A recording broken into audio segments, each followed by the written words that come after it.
Hi, amazing artists. It's Miss Clary again. This week, I want us to make some designs and use different color schemes that we have now looked at on our color wheel.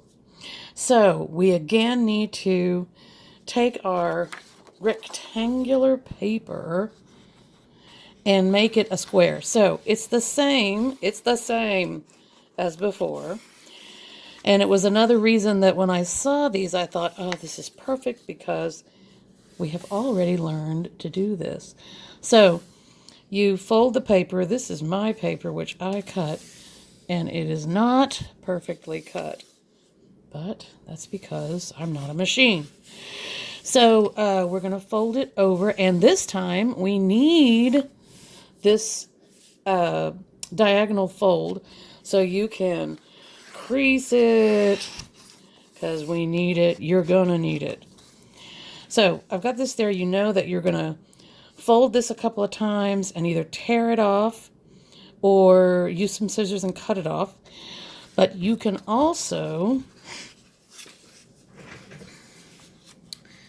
fold it here because you're going to need this diagonal fold as well. And this paper it's okay. Not cut perfectly, but it's okay. So you're going to need this fold as well, and you can, again, crease it because you're going to need it. So now I've folded it over, and in fact, if you want, it's a lot of paper. It's a lot of paper. You can fold it in the middle, fold the whole thing. Look that I'm trying to line it up right here. I'm going to try to line it up here and crease it down the middle. If you want to do this afterwards, you can. This is a lot of paper to fold. But you need this fold as well. So then you can open it back up. There it goes. Open it up. And we need to get rid of this, the little bit, to make it square paper. So we can fold it there. Just like we did before. Don't freak out. This is the same as you learned before.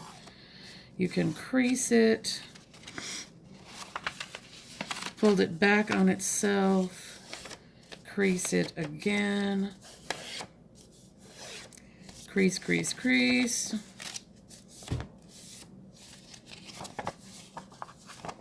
I caught somebody licking the edge, which is what we used to do when I was in school, because we did this to make cool, fancy folded notes to hand to each other when the teacher wasn't looking, because we didn't have cell phones.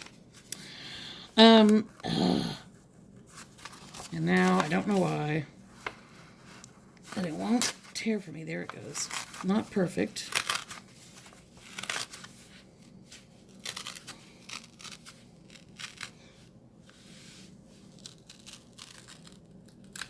Okay, you're going to end up with about three of these. So plan on making some bookmarks, using them as bookmarks. I don't know.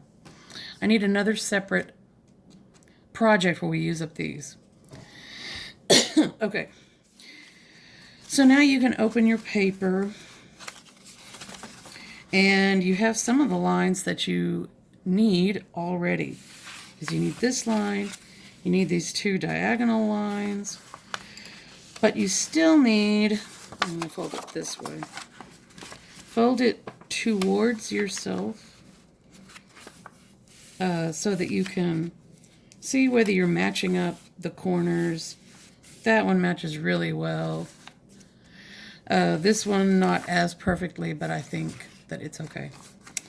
And in fact, I hate to tell you this, but fold it again so that you get this two folds in one direction. See, there it is. and then open it up, because we're making a bunch of squares in there that you're going to need when you design your design. So now I folded the other direction. I'm going to do the same thing. I'm going to bring these two edges together. Try to match up corners acceptably well. You are not a machine either, so it may not be matching exactly, but it should match pretty well. Okay. So now open it up, and hopefully you can see that I've got a fold line here, there, and a fold line here. And so I've really got squares all over my paper and the diagonal there. I don't think you can see it any better from this side. Well, maybe. Maybe you can. Okay, so now you take this and you use these lines and you create some designs.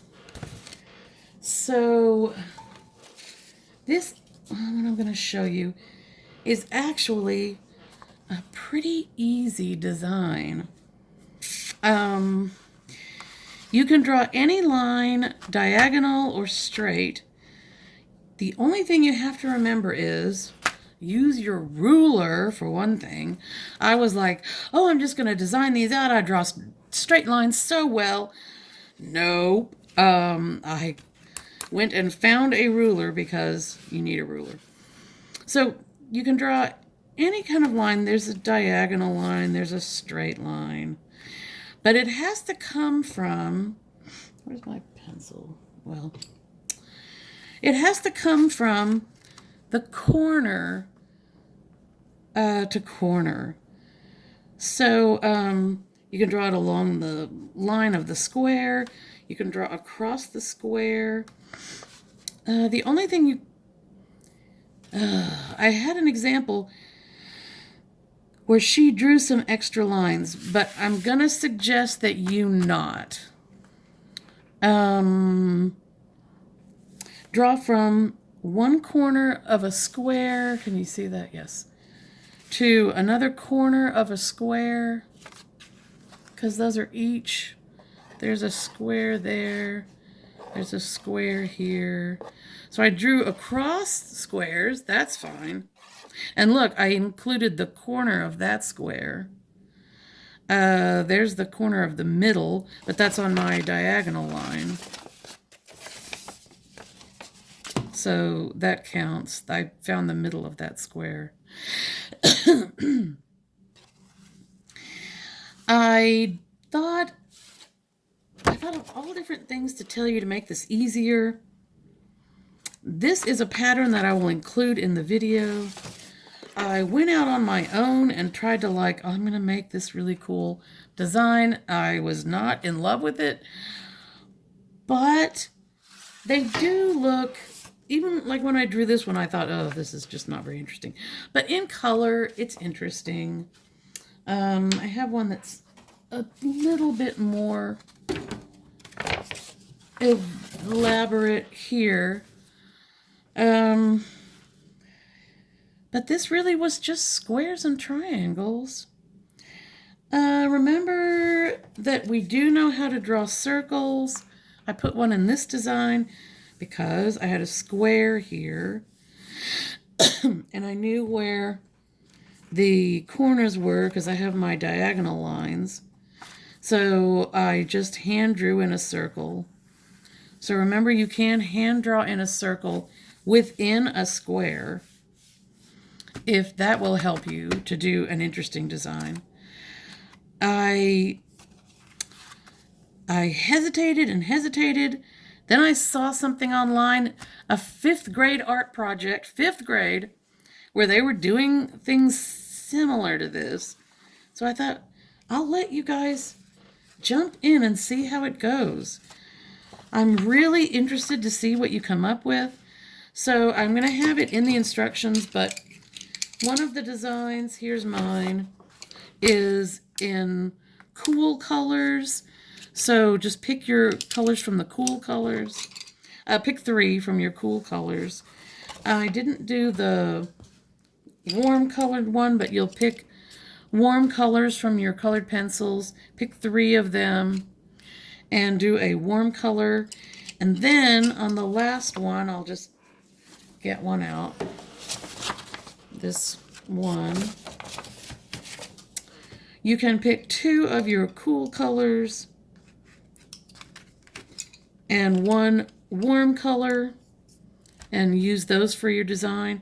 Or you can pick 2 warm colors and 1 cool color. So your choice.